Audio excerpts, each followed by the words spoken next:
புனித யோவான் எழுதிய தூய நற்செய்தி அதிகாரம் 17 இறைவார்த்தைகள் 11b தொடக்கம் 19.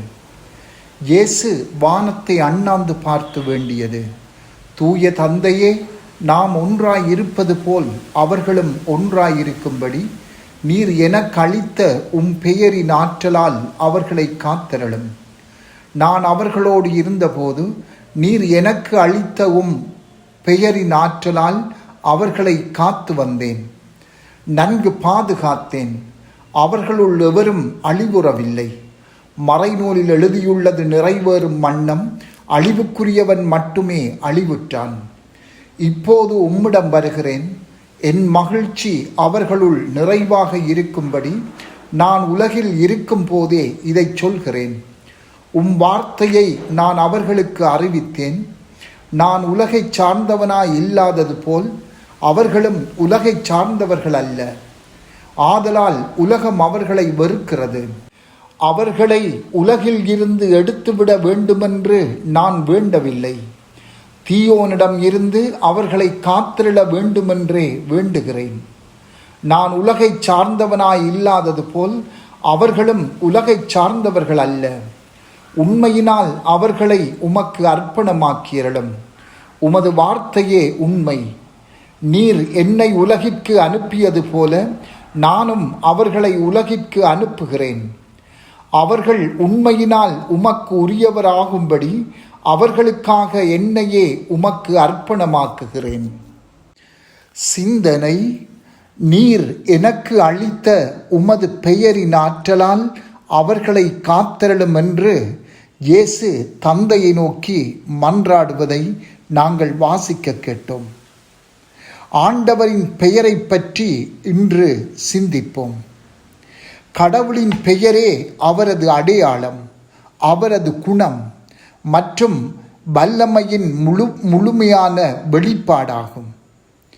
கடவுளின் பெயர் அவரது இயல்புடனும் உலகில் அவர் ஆற்றும் செயல்களுடனும் ஆழமாக பிணைக்கப்பட்டுள்ளது.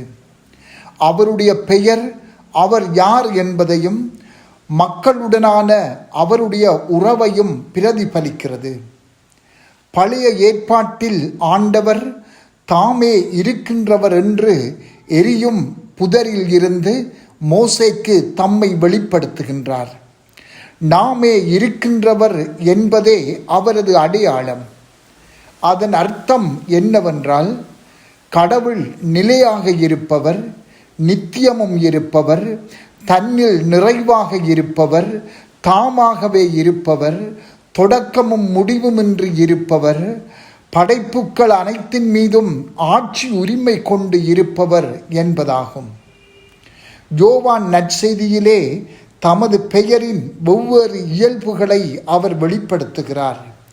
நானே வாழ்வு தரும் உணவு, நானே உலகின் ஒளி, ஆபிரகாமுக்கு முன்பே நான் இருந்து கொண்டிருக்கிறேன், நானே வாயில், நானே நல்ல ஆயன், நானே வழியும் உண்மையும் வாழ்வும், நானே உண்மையான திராட்சை செடி. நாம் ஒன்றாய் இருப்பது போல் அவர்களும் ஒன்றாய் இருக்கும்படி இருக்க வேண்டும் என்று இயேசு மன்றாடுகின்றார். தந்தையும் மகனும் ஒன்றாய் இருப்பது போல் கடவுளுடன் ஒன்றாய் இருப்பது என்பது நாம் கடவுளின் வாழ்வில் பங்கு கொள்ளவும் அவரோடு ஒன்றிக்கப்படவும் அழைக்கப்படுகின்றோம் என்பதை இது வெளிப்படுத்துகின்றது. அவருடனான ஒன்றிப்பில் எமது அடையாளத்தை பெற்று அவருடைய அரசிலும் வாழ்விலும் நாம் பங்கு கொள்கிறோம்.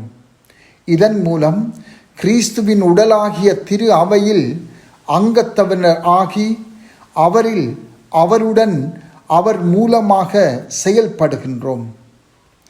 தீய நாட்டத்தால் சீரழிந்துள்ள உலகை விட்டு விலகியோடி இறை தன்மையில் பங்கு பெற கடவுள் நமக்கு உயர் மதிப்புக்குரிய மேலான வாக்குறுதிகளை தந்துள்ளார் என்று புனித பேதுரு கூறுகின்றார்.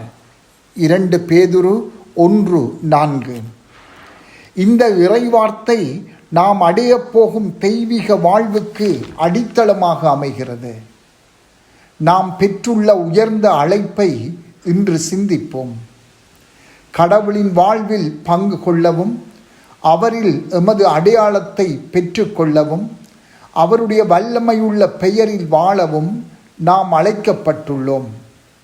நாங்கள் இயேசுவுடன் ஒன்றிணையும் போதே இது சாத்தியமாகும். செபம்.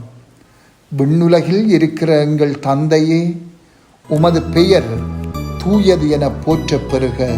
ஆமென்.